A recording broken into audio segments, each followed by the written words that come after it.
Hi, it's Mr. Anderson, and this is AP Physics Essentials Video 86. It's on emission and absorption spectra.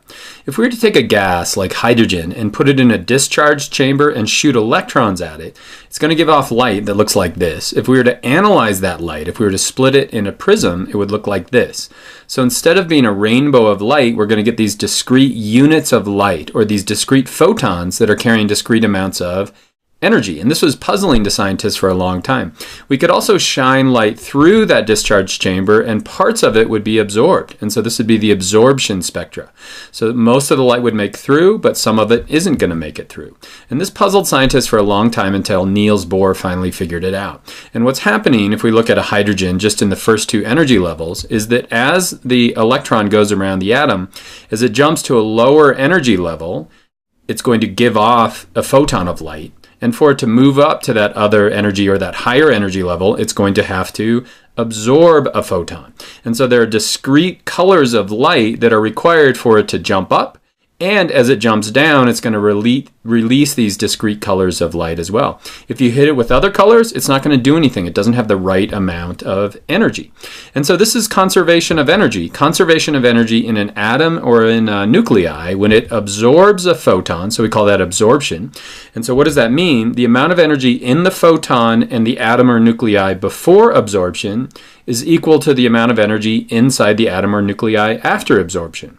And same thing applies with emission. And so as we give off that photon, energy is conserved. The amount of energy we had in the atom or the nuclei before is equal to both the photon and atom or nuclei after. Now this is really valuable in science because we could look at what's being given off, so we can look at the spectra of emissions from any kind of element or molecule, and it tells us what elements are going to be found inside it if we know what those energy levels are. And so if you know anything about visible light, it's all the colors of the spectrum. So as we shine it in a prism, as it moves through the glass, different wavelengths of light are going to travel at different speeds, and so it's going to split it into this spectrum. Now know this, that on the red side there's a part of the spectrum that we can't see, that's infrared light, and there's going to be UV light on the other side, and we're just seeing that visible spectrum that's going to be right in the middle. And so if we look at those energy level diagrams, for example in a hydrogen atom, if we were to hit it with the right color of photon, so let's shine on it the right color of photon, let's say a red photon, watch what happens when it hits that electron. It jumps to a higher energy level. Now let's say it falls down to a lower energy level. What kind of color is going to be given off from that electron? It's going to be that red photon again. But what happens if we hit it with a green photon, for example, and it doesn't have the right color, doesn't have the right energy? It's never going to be able to move. Let's say we hit it with a yellow photon. What does it do? Again, nothing. And so these atoms are being bombarded by different colors of photons, but it has to be the right color. Let's say it's the right purple color. What's going to happen? It's going to jump to a higher energy level. What happens as it falls down to that ground state? It's going to give off that same exact photon. So you can model this. This is a PHET simulation. What I'm going to do is take one hydrogen atom, put it in a discharge chamber. I'm going to use a cathode ray to hit it with an electron, and watch what happens. It gets high energy, and as it falls back down, it gives off a certain color of photon. Now if I were to hit it with not just one electron, but a continuous stream of electrons, before it's able to fall down again, it's giving off different colors of photons. So we're getting all these different colors of photons, and you can see on the spectrum on the bottom of this page, it's kind of plotting what color those photons are.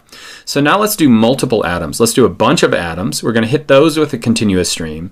And so what's happening is they're all at different energy levels, and so if we were to plot the average of all of those photons that are being given off, that's going to be that purple color we get. But if you were to do a spectrogram on it, you could see on the bottom that we're getting those bars. Now way to the right we've got the infrared, way to the left is the UV, but you can see those four spectral bars that I just talked about a second ago. Now let's say it's not hydrogen in the middle, so this is going to be a hydrogen spectrum here. I've sped up the simulation, so we're getting those bars. But let's say we change it to mercury. What are we going to get? Totally different electron, totally different energy levels, and so we're going to get different color. This is what sodium would look like. This is what neon would look like. And so when you look at a neon light and it gives that reddish color, it's the sum of all those different photons that are being given off from that neon gas. And so did you learn to describe emission, again that's what's given off, and absorption spectra, and associate that with electron or nuclear transitions? I hope so, and I hope that was helpful.